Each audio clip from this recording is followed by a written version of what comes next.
Born in Collingswood, New Jersey, Cathy Engelbert grew up in a family where basketball was a way of life. Playing competitive 3-on-3 in the backyard with her 2 sisters and 5 brothers, and her dad, who was a Pistons draft pick. Cathy went to Lehigh University in Bethlehem, Pennsylvania, where she captained both the lacrosse and basketball teams, the latter under Hall of Fame coach Muffet McGraw. Cathy earned a degree in accounting and joined the firm Deloitte fresh out of school. She would spend the next 33 years there, and in 2015 became the first female U.S. CEO of a Big Four firm. Upon retirement from Deloitte, Cathy reconnected with her first love, basketball, and in May of 2019 was named Commissioner of the WNBA. Joining the league at a time of transition, change, and growth, Cathy helped broker a new collective bargaining agreement within months of being on the job. Shortly thereafter, COVID-19 brought the world to a standstill. With the start of the season in doubt, Cathy helped guide the WNBA through this uncertain time, where the league played a successful bubble season in Bradenton, Florida, not only heralding a new era in viewership for women's basketball, but continuing to lead the way in demands for social and racial justice. Cathy has broken through every glass ceiling she's encountered, and when it comes to the WNBA, she's just getting started. Cathy, thank you so much for joining us today. I want to congratulate you on a fantastic wobble season. But before we get to that, I want to ask you about your title as the first WNBA commissioner. What's in a name? Why is the title of commissioner so important?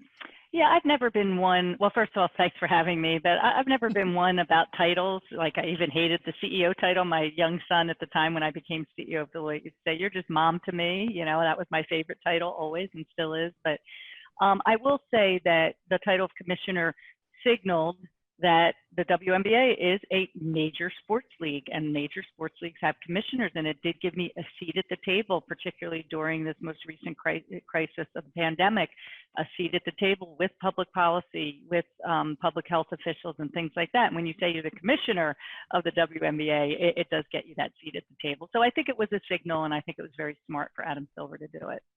And like these titles or not, you were the first female CEO of a Big Four firm. You are the first WNBA commissioner.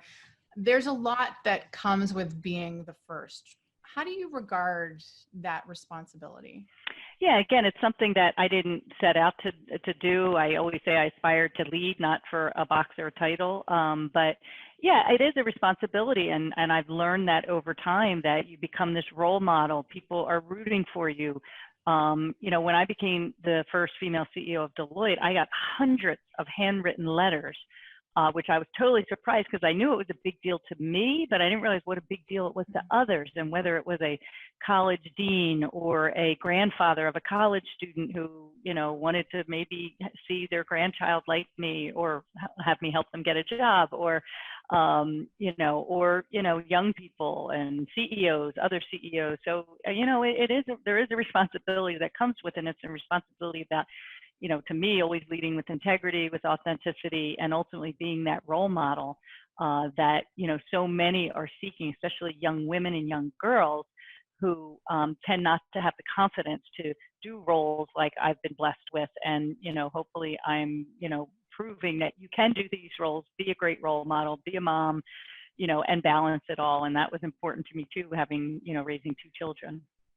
You've said that basketball specifically taught you a lot about leadership, and I'm sure you could say the same about many team sports. And we know that there's a big correlation between women who have grown up playing sports and C-suites.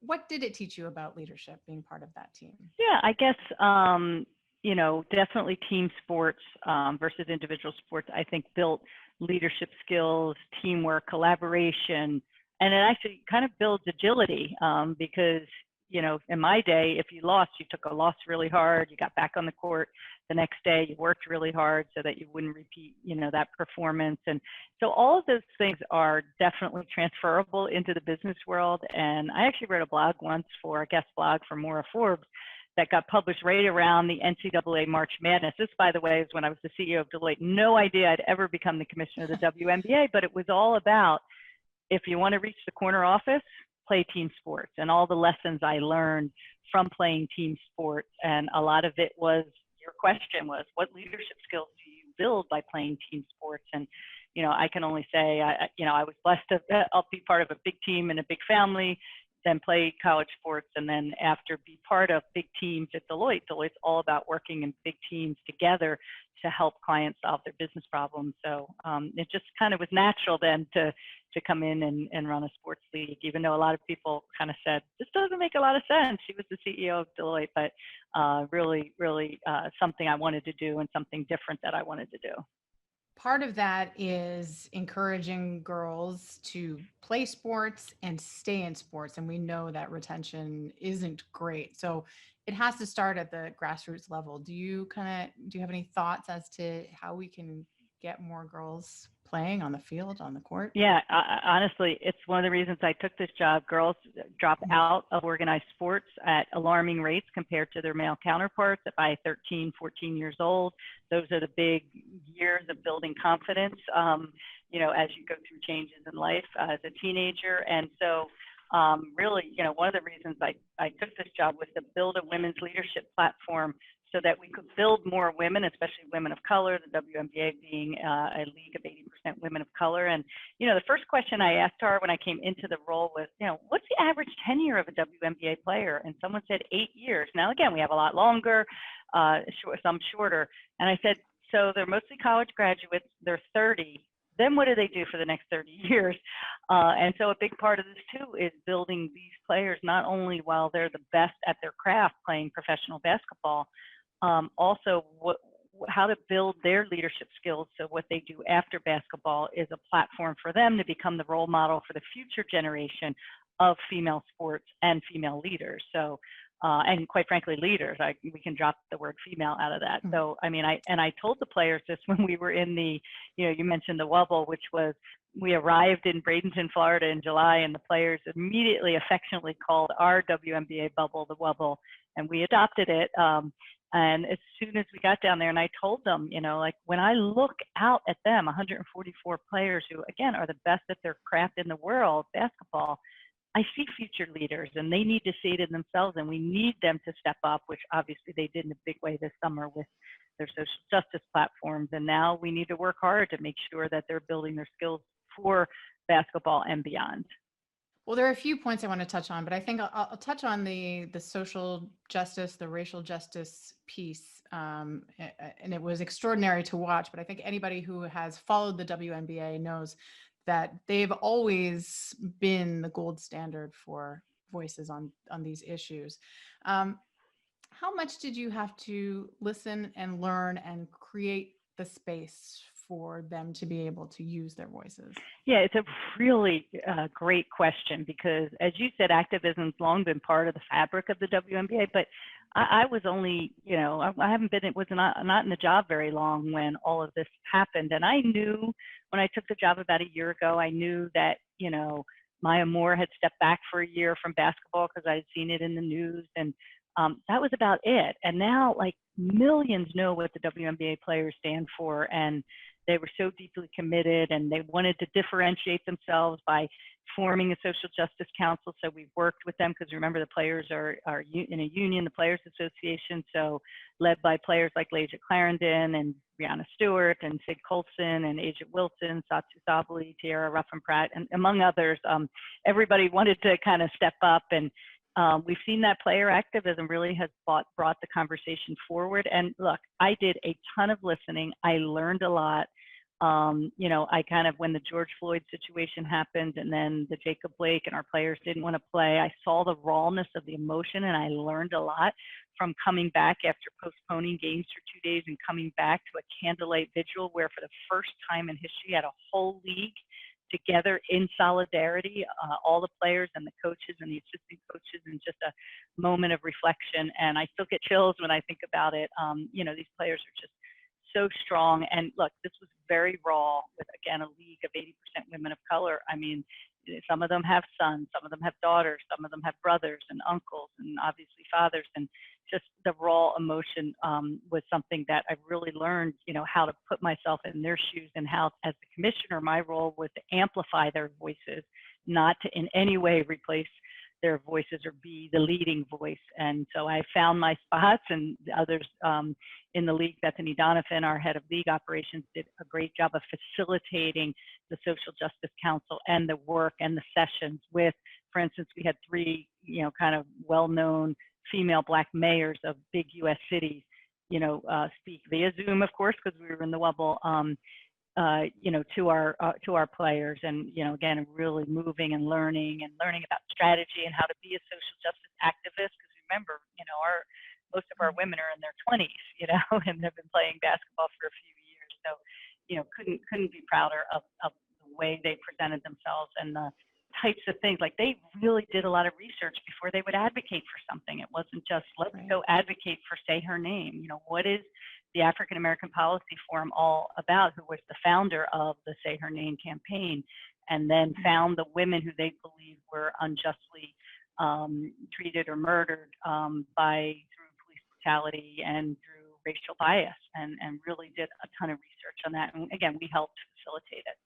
Cathy, another thing I want to touch on is the increase in viewership. And one of the numbers that I read is it was up 68% across all platforms, which is huge.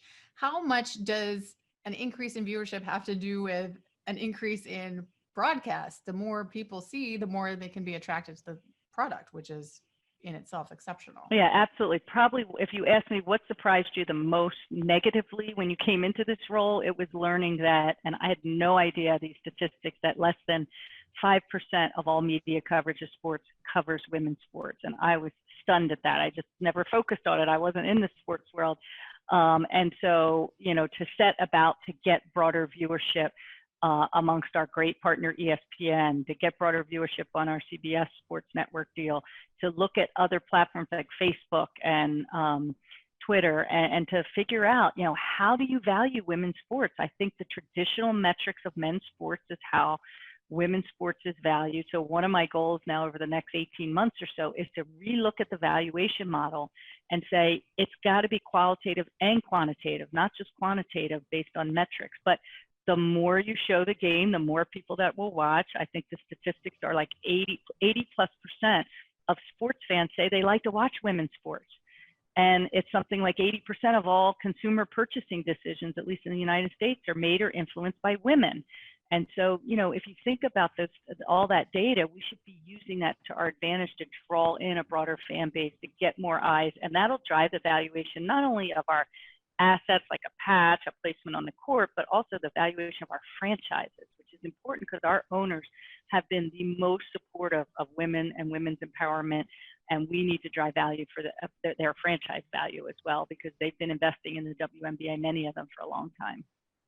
The WNBA, if you compare it to other leagues or aspiring leagues, is really doing the best, I would say. And I say this as a Canadian watching women's hockey really struggle. So here's the $1 million question: is what advice do you have to other leagues that are struggling to get sponsors to bet on women, struggling to get their product broadcast? I would say it's all about the narrative. So I came in and I said, we need a clear strategy that we can take to potential sponsors. Again, sponsorship is less than 1% of all dollars that go into global sports sponsorship go to women's sports, especially team sports like hockey and soccer and basketball are really tough. Individual sports do a little better, like tennis and golf, but team sports, it's really hard. And I think we've started to build a narrative and launched our WNBA Changemaker platform about looking for companies who have similar values to the WNBA players who want to support women and women of color and diversity and inclusion. And every company I ever worked with over my 30+ years at Deloitte was trying to figure out how to get more women and more women leaders in their leadership ranks. And so, a lot of it's about the narrative. Some of it's about the underlying valuation model I just talked about transforming, and that's going to be a big goal of mine over the next 18 months. Because once you transform how women's sports is valued, it's not ever going to be just about the WNBA. It's going to actually reverberate, I think, across all women's sports. And then how you value the young girl who's 13, 14 playing sports and seeing her role models get paid fairly, get maternity benefits, get childcare stipends, get better travel conditions. That's all going to, I think, lead to an ecosystem around women and girls in their careers, even if they don't end up being professional athletes. So that's my hope, and the advice I would give any female sports league is work on the valuation model and work on the narrative of how you attract companies to support you, because most companies want to have a brand around being diverse and inclusive, and there's no better place to put their dollars than women's sports, I think, when it comes to that. This is the question we leave all of our guests with, and that is, what is your best advice for a young Cathy Engelbert? Definitely raise your hand, take risks, do different things in your career. For me, because I was kind of shy coming into my career, you have to kind of break out of your shell and raise your hand and do different things. I mean, the one thing I saw in many years in business was a difference between confidence in women in their careers and men in their careers. Just a quick anecdote. I once had an opening on my team at Deloitte, and 9 men knocked on my door and said, "I want this job," and 0 women. And I was like, "Wait, I'm the first female CEO. Why aren't women coming in to talk to me feeling comfortable?" Because women don't generally raise their hand to build their capabilities more broadly. So we have to build better pipelines in all levels of business and sports, for that matter. And I would say, biggest piece of advice: raise your hand, take risks in your career, do something different, and it'll pay off in the end in your leadership and your passion for what you're doing. Cathy, thank you so much for this. I really appreciate it. Thank you. It's great to be here, and stay healthy and safe. Thank you. Take care.